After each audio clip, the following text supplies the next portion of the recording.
berpikir komputasional. Oke, simak videonya ya.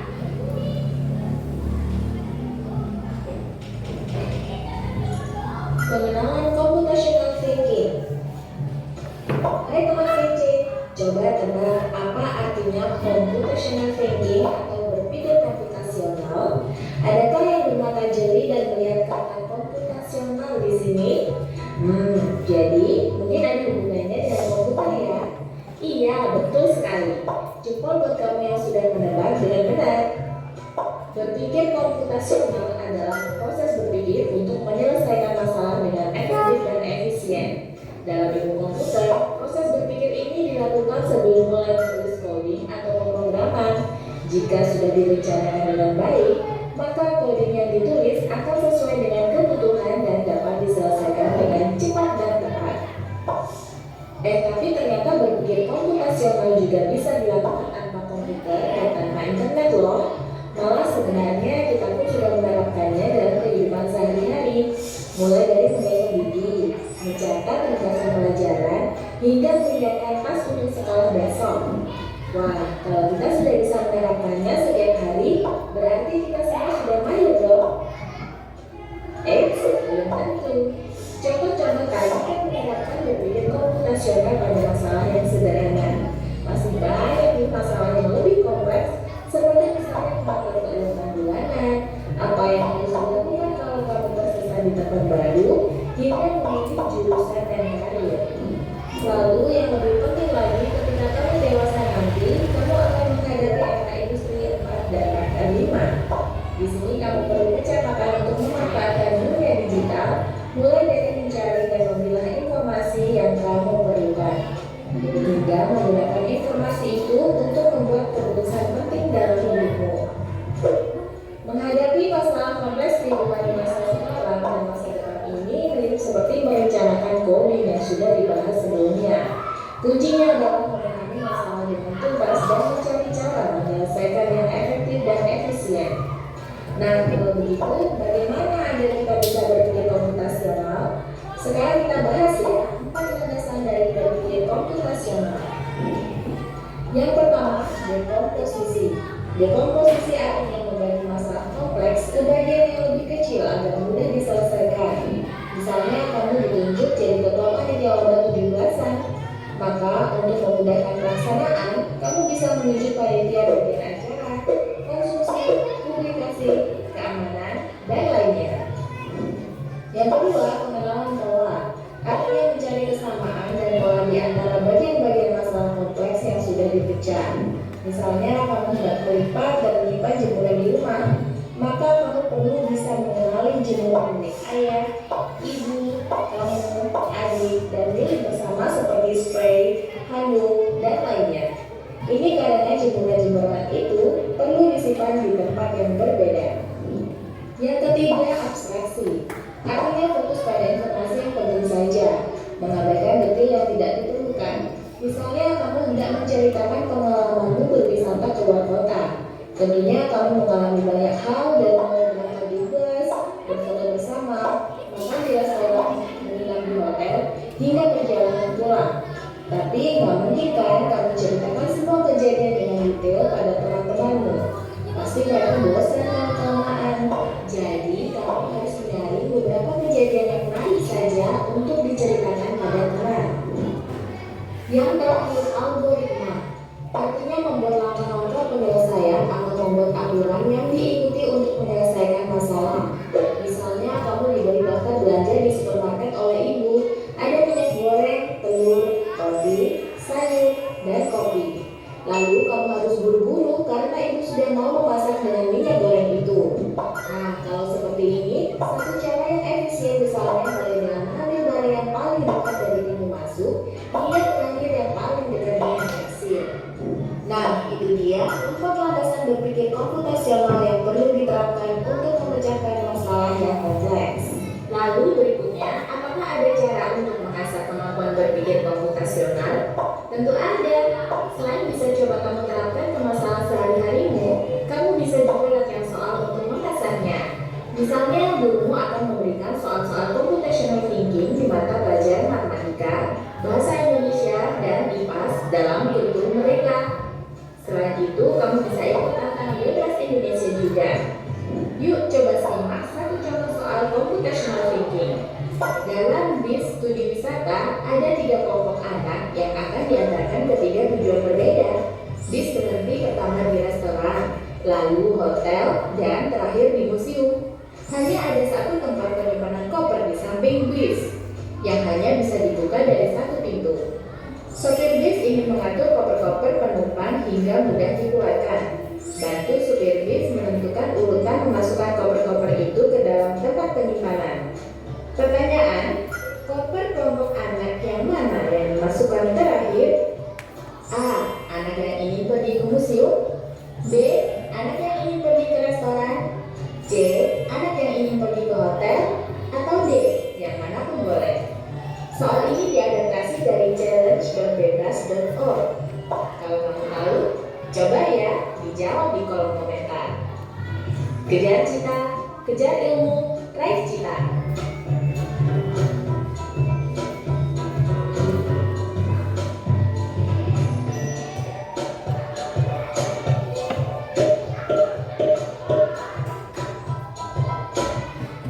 Oke, itu dia tadi sebagai pengantar kita di coding atau berpikir komputasional pada materi berpikir komputasional.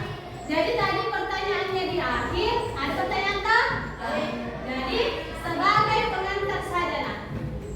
Apa jawabannya yang tepat? Ada berapa anak? Empat anak yang ingin pergi yang menaiki satu bus. Tempat penyimpanan tasnya hanya ada satu. Jadi yang mana tas manakah yang pertama atau yang paling terakhir dimasukkan? Pasti tas anak yang pertama. Yang pertama ingin turun tak? Nah, jadi tasnya yang paling terakhir dimasukkan. Siapa anak yang paling pertama mau turun? Anak yang mau restoran. Jadi jawabannya tadi adalah apa? Jawabannya yang mana tadi jawabannya di situ? Jawabannya adalah B. Anak yang ingin pergi ke restoran. Itu contoh kecil dalam kehidupan sehari-hari. Terus tadi contohnya lagi. Apa? Melipat pakaian. Ada tugas tadi rumah untuk melipat pakaian. Yang mana terlebih dahulu yang kita lakukan? Pasti memilah-milah toh? Mana pakaiannya ibu, mana pakaiannya bapak, mana pakaian tak, mana pakaian kakak tak, adik tak, dan mana pakaian entah itu sarung, handuk maupun selimut. Pasti tempatnya beda-beda. Nah, itu juga contoh berpikir komputasional dalam kehidupan sehari-hari. Oke, selanjutnya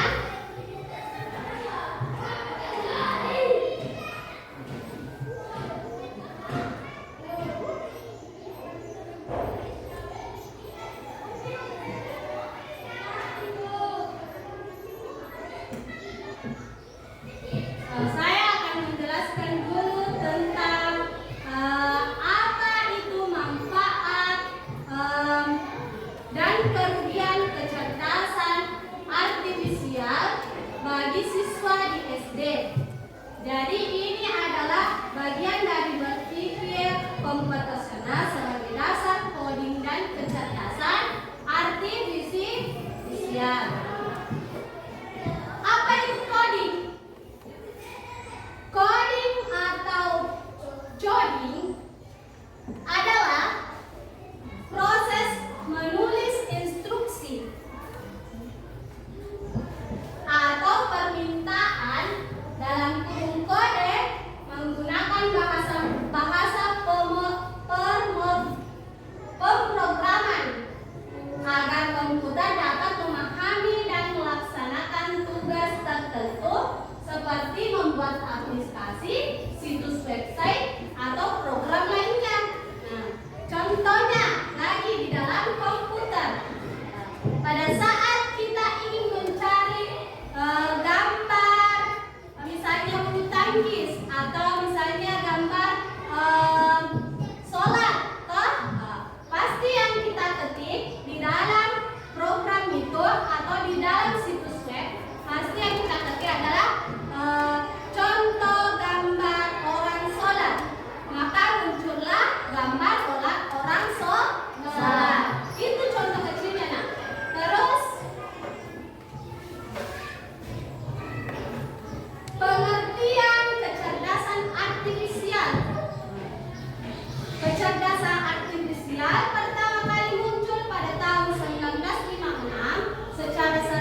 seiring berjalannya waktu.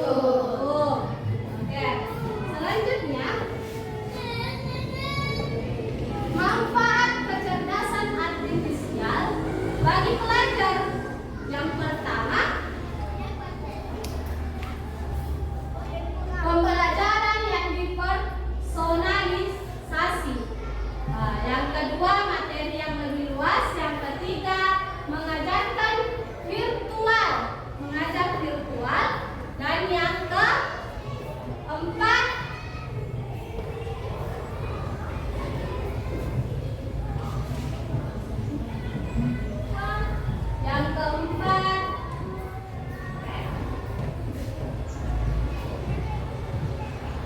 sampai tiga saja. Ada pun juga kajiannya. Ketergantungan pada teknologi. Ada itu orang ketergantungan. Kalau ada yang cari itu, pasti dia menggunakan teknologi. Ketergantungan namanya itu toh. Terus yang kedua, masalah privasi.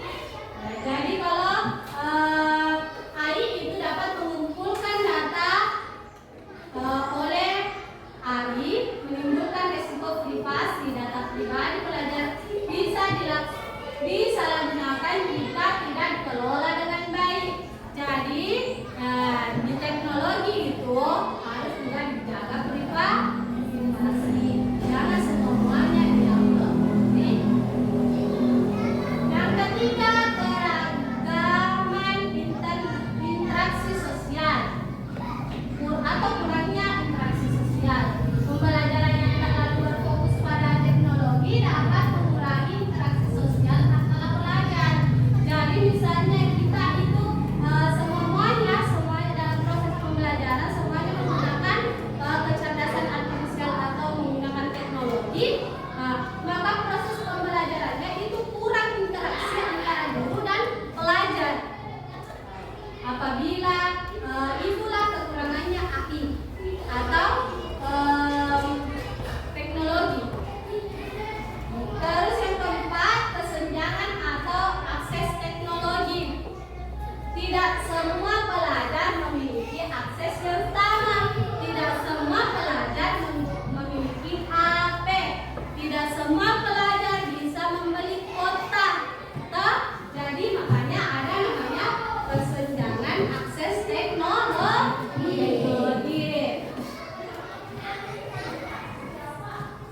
Oke, kesimpulannya, AI membawa banyak manfaat bagi dunia pendidikan, terutama dalam hal personalisasi belajar dan akses informasi. Namun kita juga harus berhati-hati dengan potensi kerugian yang ditimbulkan, seperti ketergantungan pada teknologi dan masalah privasi, keseimbangan antara pengguna AI dan metode pembelajaran profesional yang sangat penting untuk memaksimalkan manfaatnya dan meminimalkan kerugiannya. Itu dia materi tentang kerugian, manfaat dan kerugian. Nah, terus selanjutnya, apa itu berpikir komputasional?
contoh dalam kehidupan sehari-hari saat menggambar kota sekolah cukup menggambarkan ruang kelas, kantor, lapangan, tidak perlu menggambar setiap kursi.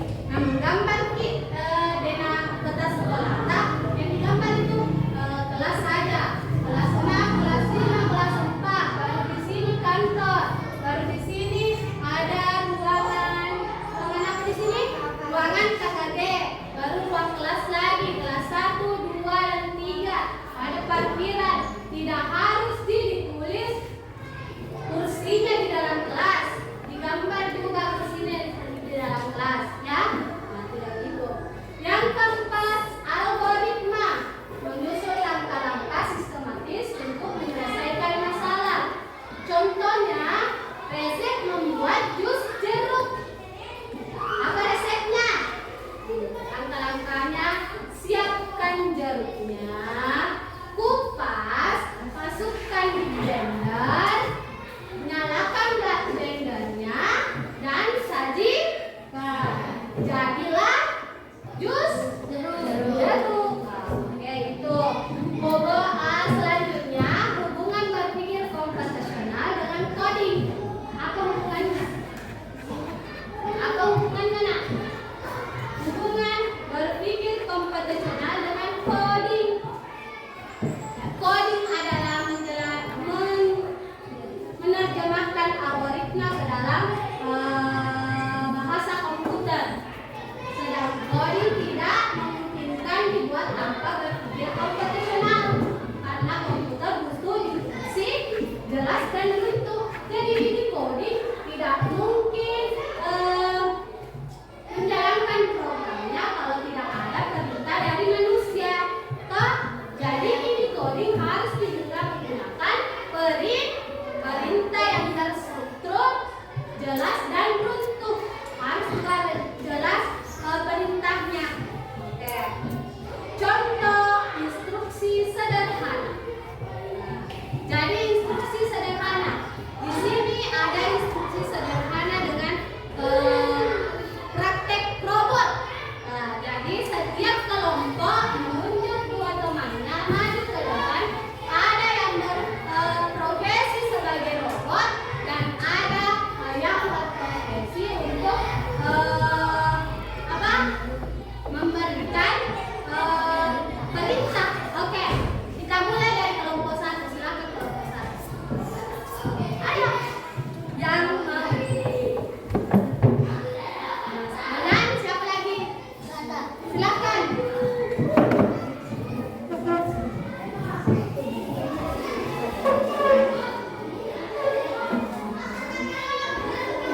Di mana? Kelas. Balik sini, nak.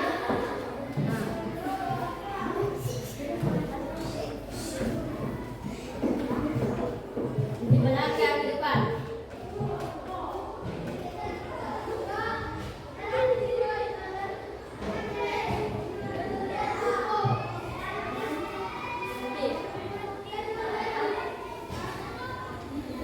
Angkat tangan. Oke, silakan duduk. Itu adalah contoh apa? Instruksi kepada robot untuk berjalan 5 langkah, berhenti lalu angkat tangan. Itu bisa dilakukan dengan instruksi sesama teman. Oke, hubungan berpikir komputasional dengan kecerdasan artifisial. AI adalah kemampuan komputer meniru cara berpikir manusia. AI bekerja untuk mengenali pola, membuat keputusan dan belajar dari data. Tanpa berpikir komputasional, AI tidak bisa dirancang. Jadi harus ada perintah dari manusia. Contoh AI dalam kehidupan sehari-hari apa? Jadi ada di sini gambarnya.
Oke,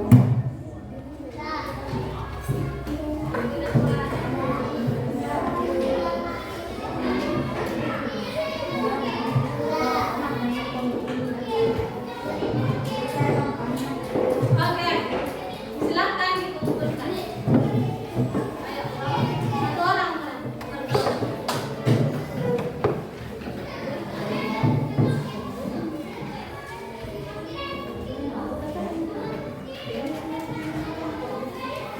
Oke, jadi ini tadi adalah labirin. Contoh kecilnya dalam apa? Kecerdasan AI. Oke.